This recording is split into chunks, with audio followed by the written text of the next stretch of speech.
if you concentrate solely on your career, you can get a long way in your career. And I would say that that's a strategy that a minority of men preferentially do. That's all they do. They work like 70, 80 hours a week. They go flat out on their career. They're staking everything on the small probability of exceptional status in a narrow domain.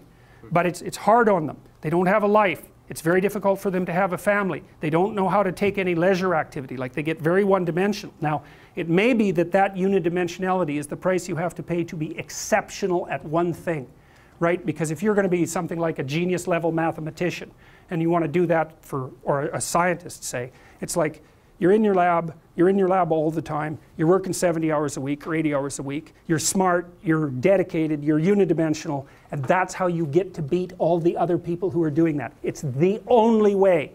But the problem is you don't get a life. Now, if you love being a scientist and you have that kind of focus of mind, well, first of all, you're a rare person, and second, you're going to pay for it. But fine, more power to you. But it's a risky business to do that. You sacrifice a lot for it. You know, and I would say most often, if you're speaking about having a healthy life, that isn't what you do. You spread yourself out more. So, you know, you have a family, you have some things that you do outside of work that are meaningful to you and useful. You have a network of friends. Well, those 3 things alone, or 4 things alone, are plenty to keep you well oriented. And then if one of those things collapses, you know, everything doesn't go. Now, the price you pay for that is the more you strive to optimize that balance, the less likely you are to be fantastically successful at any single one of them. But you might have a very, you know, if you consider your life as a whole, that might be a winning strategy. One of the things Carl Jung said, I really liked this. He thought that men went after perfection and women went after wholeness.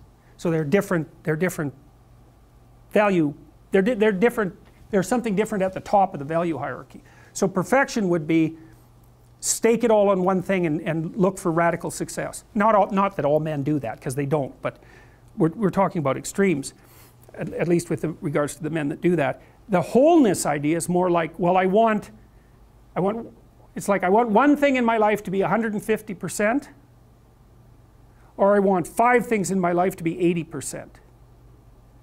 Well, there's a lot more richness in a life where you have 5 things operating at 80%, but you're not operating at any of them at 150%. So, and I really believe this because I've watched men and women go through their careers now for a long period of time, and one of the things that, there's lots of things that produce this, but one of the things that I've noticed is that mostly women in their 30s bail out of unidimensional careers. They won't do them. They won't put in the 80 hours a week that they would have to put in order to dominate that particular area. And it isn't, the reason that they won't do it is because they decide it's not worth it. And no wonder, because why would that be worth it? You have to ask yourself that. It's like, well, you want to be an outstanding scientist. It's like, okay, really, that's what you want, because that means that's what you do. Because you're competing with other people, you know, they're smart, they're hardworking, and if you want to be at the top, you have to be smarter and work harder than any of them. And working hard means working long hours. I mean, it also means working diligently, but in the final analysis, it's also an additive issue.